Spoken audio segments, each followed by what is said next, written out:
Manjhi academy के स्थान दरभंगा में आप सभी भाइयों एवं बहनों का स्वागत है। ये वीडियो उन भाई एवं बहनों के लिए है जो 67वीं बीपीएससी की तैयारी करने वाले के लिए है, जिसमें कुछ विद्रोह के बारे में बताने जा रहा हूँ। पहला हो गया पहला विद्रोह संथाल विद्रोह, दूसरा लोटा विद्रोह, तीसरा बहावी आंदोलन। इन तीनों विद्रोहों को हम लोग बारी बारी से पढ़ेंगे। चलिए, पहला में है संथाल विद्रोह। संथाल विद्रोह पहला में है संथाल विद्रोह।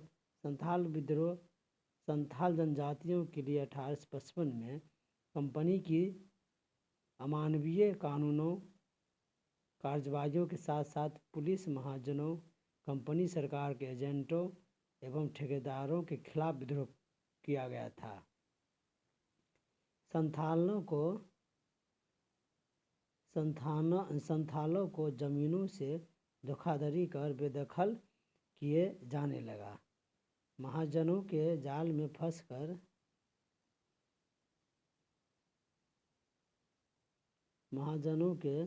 जाल में फंसकर भी वे अपनी जमीनें गंवा दे रहे थे। अंग्रेज ठेकेदार उनके साथ अमानवीय व्यवहार करते थे।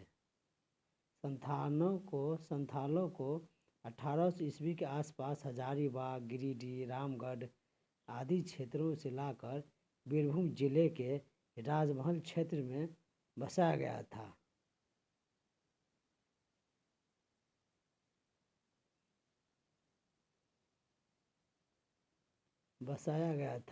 बाद के क्रम में संथाल मजदूरी के लिए अन्य क्षेत्रों में भी बसने लगे।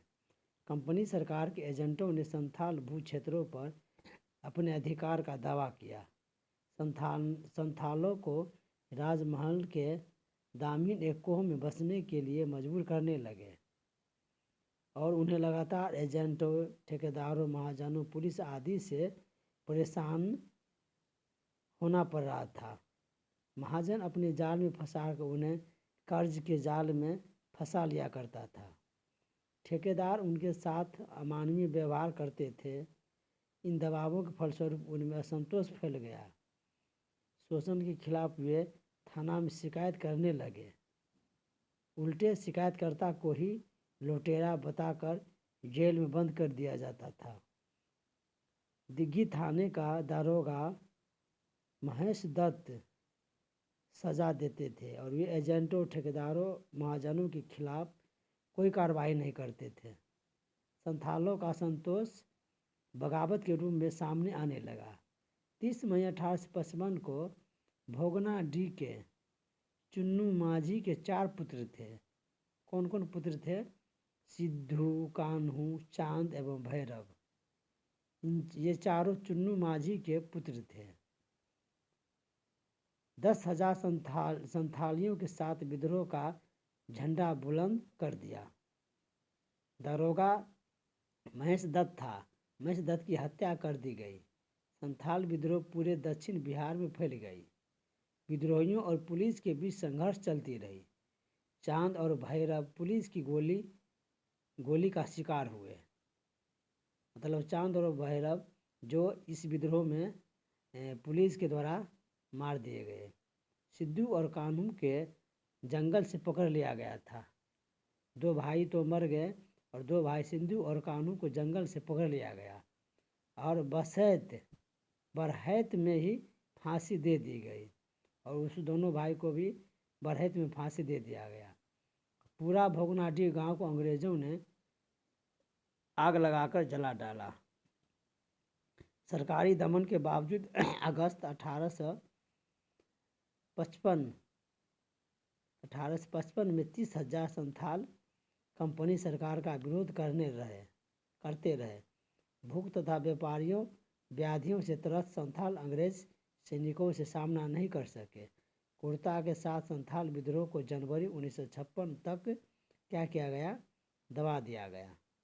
लगभग 60,000 संथाली उस क्रूरता के क्या हो गए? शिकार हो गए थे। अब आइए, ये पहला संथाल विद्रोह का तो आप लोगों ने सुना। अब दूसरा विद्रोह है लोटा विद्रोह। लोटा विद्रोह, कंपनी सरकार जेल कैदियों के साथ अमानवीय क्या करती थी, व्यवहार करती थी। जेल के अंग्रेज अधिकारी उन्हें मनुष्य ही नहीं मानते थे, इसीलिए उन पर मौके बेमौके पिटाई किया जाता था। खाने पीने रहने तक में ऐसा ही व्यवहार था उनका।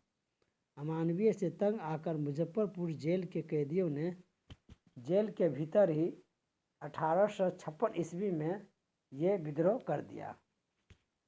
और विद्रोह के तत्व तो जमा हो ही रहे थे। ऐसे ही सामान्य जेल कैदियों को पीतल के लोटा के स्थान पर मिट्टी का लोटा दिए जाने लगा, उसी मुजफ्फरपुर जेल में। जेल अधिकारियों ने इस निर्णय का कैदी विरोधी करने लगे।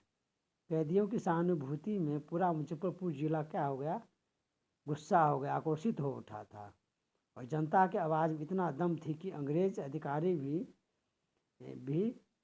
भी बढ़ते विरोध से सहम गए और कैदियों को फिर से पीतल का लोटा देना शुरू कर दिया।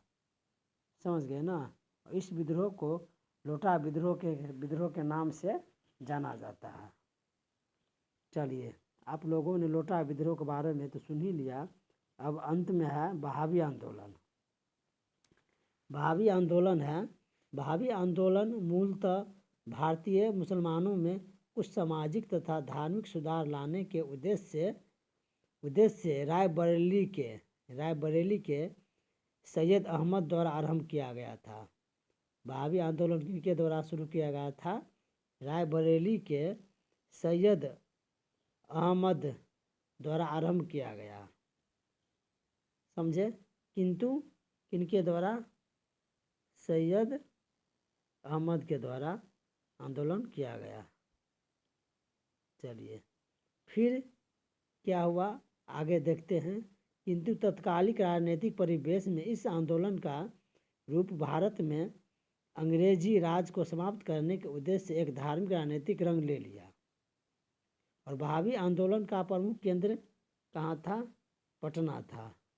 बहावी आंदोलन का प्रमुख केंद्र पटना था। और यह आंदोलन 46 वर्षों तक 1822 से 1868 तक चला था।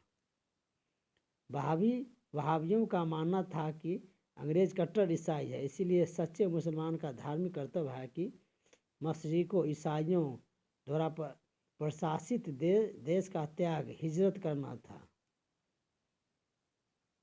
समझ गए? और ये बिहार के याहुआ अली, अमीर खान, हसमत दाद खान, अब्दुल्ला अब्दुल रहीम खान को आजीवन कारावास देकर काला पानी अंडमान भेज दिया गया। पटना के बहावियों की शक्ति 1870 से 71 तक समाप्त हो चुकी थी। और आप सभी भाइयों बहनों से रिक्वेस्ट है कि जो आप लोग मेरे वीडियो को ज़रूर सब्सक्राइब करें और ज़्यादा से ज़्यादा शेयर करें, क्योंकि आपका शेयर और सब्सक्राइब ही मेरा हौसले को अफजाई करता है। जय हिंद।